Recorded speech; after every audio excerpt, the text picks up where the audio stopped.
Hello students, previous video में जो Android app को हमने डेवलप किया था उसे हमें प्ले स्टोर पे अपलोड करना है ताकि कोई यूज़र प्ले स्टोर पर आकर अपने एप्लीकेशन का नाम ऐसे टाइप करे तो ऑटोमेटिक वो सर्च में आ जाए और कोई भी यूज़र उसे डाउनलोड कर ले। पहले चैनल को सब्सक्राइब करके बेल आइकन को हिट कर दीजिए। आपने पहले से ही सब्सक्राइब करके रखा है तो कुछ भी मत कीजिए, इसको ऐसे ही रहने दीजिए। प्ले स्टोर पे अपलोड करने से पहले कुछ प्रॉब्लम की सॉल्यूशन करेंगे। पिछले वीडियो में हमने मोबाइल के अंदर इंस्टॉल किया था। गौर से देखिए, माई ऐप के नाम से हमारा एप्लीकेशन इंस्टॉल हुआ था और डिफ़ॉल्ट आइकन आया। अगर इंस्टॉल होने के बाद आपको अपना आइकन सेट करना है और यहाँ पे आपके एप्लीकेशन का नाम होना चाहिए। ये कैसे होगा ज़रा देखिए। सबसे पहले एप्लीकेशन के आइकन को डिज़ाइन करेंगे तो ज़रा फ़ोटोशॉप को ओपन कर लीजिए। जो भी वर्जन है आपके पास फ़ोटोशॉप का उसको ओपन कर लीजिए। मैंने पुराना वर्जन ओपन कर लिया। कंट्रोल के साथ एन प्रेस कीजिए और बड़ा साइज़ का पेज ले लीजिए, जैसे 1280x720, रिजोल्यूशन 300। ओके पे क्लिक कीजिए। ऐसा ग्राफ आएगा तो कंट्रोल एच प्रेस करेंगे, ग्राफ रिमूव हो जाएगा। इसका बैकग्राउंड कलर चेंज कर दीजिए, जैसे मैंने पेंट बकेट टूल से येलो डिफाइन कर दिया। जिस प्रकार का आइकन आप क्रिएट करना चाहते हो, डिज़ाइन करना चाहते हो, वैसे आप डिफ़ाइन कर दो। मैं सिंपल सा आइकन डिज़ाइन कर देता हूँ। मैंने कैपिटल लेटर में ऐसे पी राइट कर दिया। थोड़ा सा पी का साइज ऐसे बड़ा कर दीजिए। ओके, मान लीजिए यही आपका लोगो होगा। पहले इसको ज़रा सेव कीजिए। सेव करने के लिए फाइल में जाएंगे, सेव एज को चूज़ करेंगे, डेस्कटॉप लोकेशन सेलेक्ट कर लीजिए और यहाँ से फॉर्मेट पीएनजी सेलेक्ट कर लीजिए या जेपीजी। मैंने जेपीजी सेलेक्ट कर लिया और इसको ज़रा सेव कीजिए सैम्पल के नाम से, क्योंकि ये टेम्प्रोरी है, ये आपका फाइनल लोगो नहीं है। जब ये सेव हो जाए ऐसे तो फिर इसे कट कर दीजिए ऐसे, और सेव होकर जहाँ गया वहाँ से पहले फ़ोटोशॉप में ओपन कीजिए। जैसे डेस्कटॉप पे आया था सेव होकर, अब आप ओपन कर लो यहाँ पे फ़ोटोशॉप में। ऐसा ग्राफ दिखे तो कंट्रोल एच दबाएंगे। अब आपको डिसाइड करना होगा कि ये जो आपका लोगो है इसका डिफ़ॉल्ट साइज़ क्या होना चाहिए जो हर डिवाइस पे सही दिखे।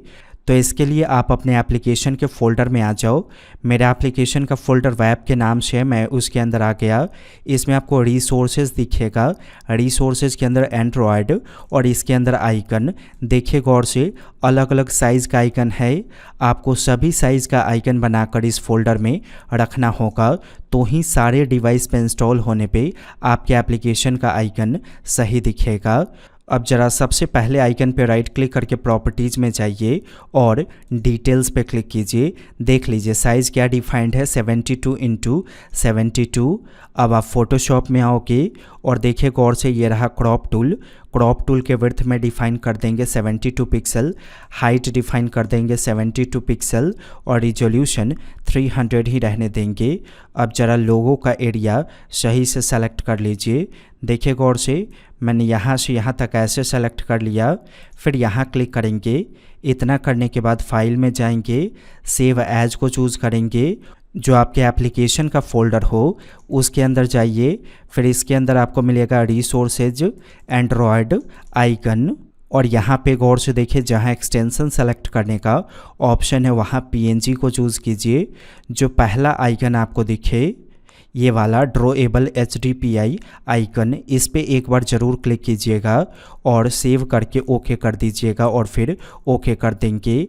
ऐसा करने से देखिए क्या होगा, जो पिछला आइकन था वो रिमूव हो जाएगा और हमारा आइकन आ जाएगा। ये पूरा स्टेप ऐसे ही फॉलो करेंगे तो ही कोई गलती नहीं होगी। तो पहला आइकन प्रिपेयर हो गया। दूसरे आइकन पे राइट क्लिक करके प्रॉपर्टीज़ में जाइए और इसका साइज़ देख लीजिए 36x36। तो यहाँ आ जाइए फ़ोटोशॉप में, ज़रा इसको वापस पहले जैसा बड़े साइज़ में कीजिए। तो एडिट में जाइए और स्टेप बैकवर्ड पे क्लिक कर दीजिए। 36x36 में क्रॉप करना है तो क्रॉप टूल में यहाँ साइज़ इनपुट कर देंगे 36x36। अब इसके बाद सेलेक्ट कर लीजिए सही से लोगों का एरिया। सेलेक्ट करने के बाद ओके पे क्लिक कीजिए। फिर फाइल में जाकर सेव एज को चूज़ कीजिए और यहाँ PNG ही रहने दीजिए और जो दूसरा आइकन हो उसको सेलेक्ट करके सेव पे क्लिक करके ओके करके फिर ओके कर दीजिए। अब इसके आगे की एजुकेशन मैं अभी आपको बताऊंगा, लेकिन उससे पहले एटलीस्ट हमारे वेबसाइट पे विजिट कीजिए। हर वीडियो अगर प्रोजेक्ट के पैटर्न पे पढ़ना चाहते हैं और सीखना चाहते हैं सॉफ्टवेयर वेबसाइट एप्लीकेशन शुरू से लेकर अंत तक कैसे डेवलप होता है, तो उसके लिए सॉफ्टवेयर इंजीनियरिंग पे क्लिक करके हमारे ऑनलाइन कोर्स के बारे में सारी इन्फॉर्मेशन को प्राप्त कीजिए। इस कोर्स में वो सारी चीज़ें अवेलेबल है जो एक बड़े डेवलपर को सीखना चाहिए। बहुत इफ़िशियंट है। अगर आप स्टूडेंट हो तो ईजिली मंथली फ़ी आप पे कर सकते हो। इसकी ज़्यादा जानकारी के लिए हमारे एग्जीक्यूटिव को कॉल कीजिए, वो सारी इन्फॉर्मेशन आपको दे देंगे। इस कोर्स को पढ़ने में जब भी आपको कोई दिक्कत आएगी हमारे पास स्पेशल फैकल्टीज़ होते हैं जो आपकी प्रॉब्लम की सॉल्यूशन करते हैं। सो वेबसाइट पे ज़रूर विज़िट कीजिए। तो 2 लोगो बन गया। यहाँ पे तीसरा लोगो बनाने के लिए फिर से अंडो कर दीजिए, यानी कि फिर से इसको बड़ा साइज़ में कन्वर्ट कीजिए। तो एडिट में जाकर स्टेप बैकवर्ड पे क्लिक करेंगे। देख लीजिए अगला जो लोगो है उसका साइज़ क्या होना चाहिए। अगले लोगो का साइज़ होगा 48x48। तो फोटोशॉप में आएंगे, क्रॉप टूल का जो विड्थ होगा उसमें टाइप कर देंगे 48 और हाइट में टाइप कर देंगे 48।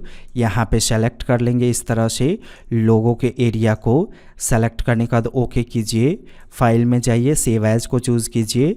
यहाँ PNG ही रहेगा। तीसरा फ़ोटो सेलेक्ट करके ऐसे ओके कर देंगे, फिर ओके करेंगे। तो 3 लोगो बन गया। अब चौथा लोगो की प्रॉपर्टीज़ में जाइए, डिटेल्स में जाइए, 96x96। वापस आइए फ़ोटोशॉप में, पहले अंडो कर दीजिए इसे ऐसे और यहाँ क्रॉप टूल में साइज़ डिफ़ाइन कर दीजिए 96 विड्थ और यहाँ हाइट डिफ़ाइन कर दीजिए। सेलेक्ट कर लीजिए इस प्रकार से और डन कर दीजिए। फिर इसे सेव करना होगा। फाइल में जाकर सेव एज को चूज़ करेंगे, PNG ही रहेगा। ये वाला आइकन चूज़ करके सेव कीजिए, ओके कर दीजिए और फिर ओके कर दीजिए। 4 आइकन प्रिपेयर हो गया। 5वां आइकन देखिए, प्रॉपर्टीज़ में जाकर साइज़ देख लेंगे 144x144। सो वापस आइए फ़ोटोशॉप में, पहले इसको बड़ा साइज़ में कन्वर्ट कीजिए ऐसे और क्रॉप टूल में यहाँ पे साइज़ दे दीजिए 144 विड्थ और 144 हाइट। सिंपली यहाँ से लेकर यहाँ तक ऐसे सेलेक्ट करके ओके कर देंगे। फिर इसे सेव करना होगा। सेव एज में जाइए, ये फ़ोटो चूज़ कर लीजिए, सेव, ओके और फिर ओके। तो 5 फ़ोटो प्रिपेयर हो गया। लास्ट फ़ोटो है, प्रॉपर्टीज़ में जाकर साइज़ देख लीजिए 192x192 इसका साइज़ था। सो फोटोशॉप में आकर बैक कर लीजिए और क्रॉप टूल में यहाँ पे डिफ़ाइन कर दीजिए 192 पिक्सल और यहाँ पे डिफ़ाइन कर दीजिए 192 पिक्सल। साइज सेलेक्ट कर लीजिए कुछ सही से इस प्रकार से, ऐसे डन कीजिए। फिर फाइल में जाकर सेव एज को चूज़ करेंगे, PNG ही रहेगा और लास्ट फ़ोटो को सेलेक्ट करके सेव कर देंगे और फिर ओके करके ओके कर देंगे। तो कम्प्लीटली आपका लोगो प्रिपेयर हो गया। प्रिपेयर होके यहाँ पे आ गया। तो जैसे मैंने बताया वैसे ही स्टेप फॉलो करेंगे तो कहीं पे कोई दिक्कत नहीं होगी आपको। अब एप्लीकेशन के नाम में ज़रा बदलाव कर दीजिए। तो एप्लीकेशन का जो फ़ोल्डर होगा उसे ओपन करेंगे। इस फोल्डर में आपको एक फ़ाइल दिखेगा। फ़ाइल का नाम होगा config.xml। ये रहा वो फाइल। इसको एडिट कर लीजिए अपने टेक्स्ट एडिटिंग सॉफ्टवेयर में। यहाँ डिफ़ाइन कर दीजिए ऐसे एप्लीकेशन का नाम जैसे मैंने डिफ़ाइन कर दिया, PC वेब यानी कि प्राइवेट कॉन्टैक्ट वेब। ज़रा सेव कर दीजिए इसको। सेव करने के बाद एक बार एप्लीकेशन को बिल्ड कीजिए और चेक कीजिए कि इंस्टॉल करने के बाद हमारा आइकन आता है या नहीं। तो पहले डेस्कटॉप को एक्सेस करेंगे क्योंकि प्रोजेक्ट डेस्कटॉप पे मौजूद है। फिर प्रोजेक्ट का जो फोल्डर होगा डेस्कटॉप पे उसे एक्सेस कर लेंगे। ओके, अब इसके बाद एप्लीकेशन बिल्ड करना होगा। यहाँ डिफ़ाइन कीजिए ionic Cordova build Android, enter press कीजिए। देखिए ज़रा बिल्ड होने के बाद मैसेज आया बिल्ड सक्सेसफुल। अब ज़रा एप्लीकेशन को रन कीजिए एमुलेटर के अंदर यानी कि इसके अंदर। तो यहाँ पे कमांड राइट करेंगे रन करने के लिए कोडोवा रन एंड्रॉयड। ओके, ऐसे राइट कर दीजिए और एंटर प्रेस कीजिए और इसे ओपन करके रखिए अगर आपके PC में ये इंस्टॉल्ड है तो। देखिए एप्लीकेशन ओपन हो गया। ज़रा बैक पे क्लिक कीजिए और फिर यहाँ क्लिक कीजिए। ज़रा देखिए ध्यान से, एप्लीकेशन का नाम आ गया पीसी वेब और ये रहा हमारा आइकन। ओके, अगर ये टूल आपके पीसी में इंस्टॉल्ड नहीं है तो आप एपीके फाइल को कॉपी पेस्ट करके अपने फ़ोन में इंस्टॉल करके चेक कर सकते हो। एपीके फाइल फाइंड करने के लिए प्रोजेक्ट के डायरेक्टरी में आ जाइए। इसमें आपको प्लेटफॉर्म दिखेगा। प्लेटफॉर्म में एंड्रॉयड के अंदर आपको दिख जाएगा ऐप के अंदर बिल्ड के अंदर आउटपुट, इसके अंदर एपीके, और देखिए डीबग के अंदर आपको मिलेगा ऐप debug.apk। इसी को कॉपी पेस्ट करके अपने फ़ोन में इंस्टॉल करके देखिए। ऑटोमेटिक इंस्टॉल होने के बाद आपको ऐसा आइकन दिखेगा अपने एप्लीकेशन का। ओके, अब इसके बाद आप प्रिपरेशन कर सकते हो जिसे आप प्ले स्टोर पे अपलोड करोगे। तो गौर से देखिए, जो एपीके आप बिल्ड करते हो वो एपीके डीबग एपीके होता है। डीबग एपीके उसे कहा जाता है जो सिर्फ टेस्टिंग पर्पस के लिए उपयोग किया जाए। अगर आपको प्ले स्टोर पे अपलोड करना है, प्रोडक्शन रेडी एप्लीकेशन बनाना है, तो उसके लिए आपको रिलीज़ एपीके डेवलप करना होगा। तो देखिए ज़रा, एपीके बिल्ड करने के लिए आप क्या करते हो, राइट करते हो आयोनिक कोर्डोवा बिल्ड एंड्रॉयड। तो ये एक ऐसा एपीके बिल्ड करता है जिसे डीबग एपीके कहा जाता है, जो सिर्फ टेस्टिंग पर्पस के लिए है।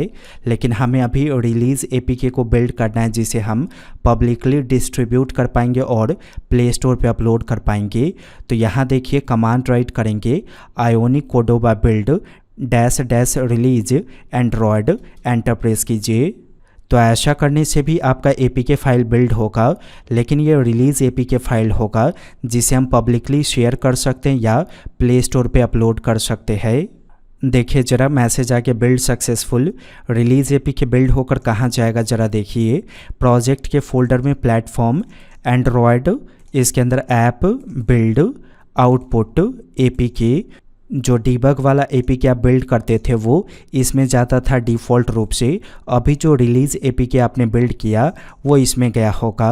जब भी आप रिलीज़ एपीके को बिल्ड करोगे तो आपको उस नाम में एक वर्ड दिखेगा अनसाइंड एपीके, यानी कि रिलीज़ एपीके में ये नाम एडेड होगा अनसाइंड एपीके उसे कहा जाता है जिसमें पहले से कोई भी अपना सर्टिफिकेट्स नहीं हो। हर एप्लीकेशन का एक डिवाइस सर्टिफिकेट होता है। जब तक आपके एप्लीकेशन में सर्टिफिकेट नहीं होगा तो उस एप्लीकेशन को आप प्ले स्टोर पे अपलोड करोगे या किसी डिवाइस में इंस्टॉल करोगे तो वहाँ पे वार्निंग का मैसेज आएगा। तो आप चाहते हो इसके अंदर सर्टिफिकेट आ जाए, तो ये जो आपका ऐप रिलीज अनसाइंड एपीके था, इसे आपको ऐप रिलीज साइंड एपीके बनाना होगा। अनसाइंड को साइंड एपीके बनाने का मतलब है कि आप अनसाइंड एपीके में सर्टिफिकेट से इंसर्ट करना चाहते हो। ओके, तो अनसाइंड एपीके में सर्टिफिकेट को इंसर्ट करने के लिए आप एंड्रॉयड स्टूडियो को ओपन करोगे। स्टार्ट होने के दौरान ही यहाँ देखिए, स्टार्ट होने से पहले कैंसिल का बटन आपको ज़रूर दिखेगा। अगर नहीं दिखेगा तो डायरेक्ट ऐसा विंडो आपके सामने आना चाहिए। तो जैसे ही ऐसा विंडो आए, यहाँ कॉन्फ़िगर में जाएंगे और गौर से देखिए जो सेटिंग वाला मेन्यू आपको दिखे आप उस पर क्लिक करो। सेटिंग मेन्यू के अंदर जाकर प्लगइन को सेलेक्ट करेंगे और देखिए यहाँ पे ऊपर में मार्केट प्लेस सेलेक्टेड होना चाहिए। यहाँ पे कोर्डोवा का प्लगइन आप इंस्टॉल करोगे। देखिए अगर इंस्टॉल नहीं होगा तो यहाँ पे इंस्टॉल का बटन दिखेगा, आप इंस्टॉल पे क्लिक करोगे और फिर रीस्टार्ट करने को बोला जाएगा तो आप रीस्टार्ट कर लोगे। रीस्टार्ट करने के बाद वापस आपको यहीं पे आना है और देखिए गौर से इंपोर्ट प्रोजेक्ट ग्रेडल, आपको इस पर क्लिक करना है। अब यहाँ क्लिक करेंगे अगर आपका प्रोजेक्ट डेस्कटॉप पे है तो, और देखिए डेस्कटॉप पे हमारा प्रोजेक्ट वेब के नाम से है। वेब को एक्सपैंड कीजिए ऐसे, और एक्सपैंड करने के बाद वेब के अंदर प्लेटफॉर्म दिखेगा, इसमें से एंड्रॉयड को चूज़ करके ओके कर दीजिए, फिर ओके कर दीजिए। और कुछ देर के बाद ऑटोमेटिक आपके एंड्रॉयड स्टूडियो में आपका कोड ओपन हो जाएगा कुछ इस प्रकार से। जब ओपन हो जाएगा तो बिल्ड वाले मेन्यू में जाएंगे और इसी में आपको जनरेट साइंड बंडल एपीके, इस पे क्लिक करेंगे। गौर से देखिए यहाँ पे आपको एपीके को ऐसे सेलेक्ट करके नेक्स्ट पे क्लिक करना है। अब यहाँ पे जो क्रिएट न्यू वाला बटन है आप इस पे क्लिक करो। अब ये ऑप्शन हमने क्यों चूज़ किया ज़रा इसको जानिए। जब भी आप प्ले स्टोर पे एप्लीकेशन को अपलोड करोगे तो उसका कोई पहले से वर्जन होगा जैसे कि 1.0.0।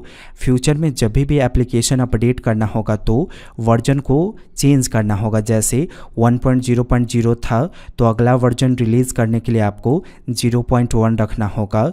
तो आप चाहते हो कि आप अपने एप्लीकेशन का अपडेट यूज़र को दे सको तो आपको एक प्राइवेट की फ़ाइल जनरेट करना होगा। उसी की फ़ाइल को जनरेट करने के लिए हम यहाँ पे आएंगे। वो की फ़ाइल जनरेट होकर कहाँ जाएगा वो डिसाइड कर लीजिए। तो यहाँ क्लिक करेंगे और आपको डिसाइड करना है कि कहाँ जाएगा। जैसे मैंने डेस्कटॉप चूज़ कर लिया। किस नाम से सेव होगा वो नाम आप डिफ़ाइन कर दो। मैंने डिफ़ाइन कर दिया माई ऐप की। ओके, कोई भी नाम दे सकते हैं। फिर ओके कर दीजिए, फिर यस कीजिए। इसके बाद कुछ पासवर्ड दे देंगे, कोई भी कॉमन सा पासवर्ड आप दे दो। रिपीट कर दीजिए पासवर्ड को। एलियास में भी आप कोई भी नाम दे सकते हो। जैसे मैंने नाम डिफ़ाइन कर दिया माई ऐप की। और देखिए पासवर्ड सेम डिफ़ाइन कर देंगे जो आपने यहाँ दिया होगा। सेम पासवर्ड यहाँ भी रिपीट कर देंगे। कुछ इन्फॉर्मेशन को फीड कर दीजिए। जो भी आपका नाम हो वो नाम ऐसे इनपुट कर दीजिए। ऑर्गेनाइजेशन यानी कि आपके कंपनी का नाम आप इनपुट कर दो। कंपनी नहीं है तो अपना नाम इनपुट कर दीजिए। यहाँ भी आप अपनी कंपनी का नाम दो। कंपनी का नाम नहीं है तो अपना इनपुट कर दीजिए। सिटी आप यहाँ पे ऐसे डिफ़ाइन कर दो। जो आपका स्टेट हो वो आप स्टेट डिफ़ाइन कर दो। उसके बाद कंट्री डिफ़ाइन करके ओके कर दीजिए। इतना करने के बाद नेक्स्ट पे क्लिक कीजिए और गौर से देखिए डीबग और रिलीज़ दिखेगा। आप रिलीज़ को सेलेक्ट कर लोगे और ये दोनों ऑप्शन टिक होना चाहिए V1 और V2 और फिर फिनिश कर देंगे। आपको वेट करना है। अपने आप आपके एप्लीकेशन में सर्टिफिकेट्स वगैरह इंसर्ट हो जाएगा यानी कि अनसाइंड एपीके साइंड एपीके में कन्वर्ट हो जाएगा और ऐसा पॉपअप दिखेगा। आप यहाँ क्लिक करोगे और देखिए लोकेट का ऑप्शन दिखा। आप इस पर क्लिक करो। क्लिक करते ही आपको एपीके फाइल मिल जाएगा। अब इसी एपीके फाइल को आप प्ले स्टोर पे अपलोड करोगे। ओके, तो देखिए मैंने इसे डेस्कटॉप पे रख लिया। इसका कुछ नाम चेंज कर दीजिए। आप अपने एप्लीकेशन के अकॉर्डिंग नाम डिफ़ाइन कर दीजिए। जैसे मैंने नाम डिफ़ाइन कर दिया पीसी वेब। तो ये रहा आपका फाइनल एपीके, जिसे अगर आप किसी को भी दोगे तो इंस्टॉल करने के दौरान कोई भी वार्निंग का मैसेज उसे नहीं मिलेगा और ना ही सेटिंग में जाकर कोई परमिशन वगैरह अलाउ करना होगा। तो इतना सेटअप करके रखिए। नेक्स्ट वीडियो में हम इसे प्ले स्टोर पे अपलोड करना सीखेंगे। वीडियो पसंद आया लाइक कीजिए, चैनल सब्सक्राइब करके बेल आइकन को हिट कीजिए। वेब इंस्टीट्यूट की वेबसाइट पे ज़रूर विजिट कीजिए webinstitute.com। सारी इन्फॉर्मेशन प्राप्त कीजिए ऑनलाइन क्लासेस के बारे में और हमारे एग्जीक्यूटिव को ज़रूर कॉल कीजिए। वेब इंस्टीट्यूट की वीडियो को देखने के लिए आपका बहुत बहुत धन्यवाद।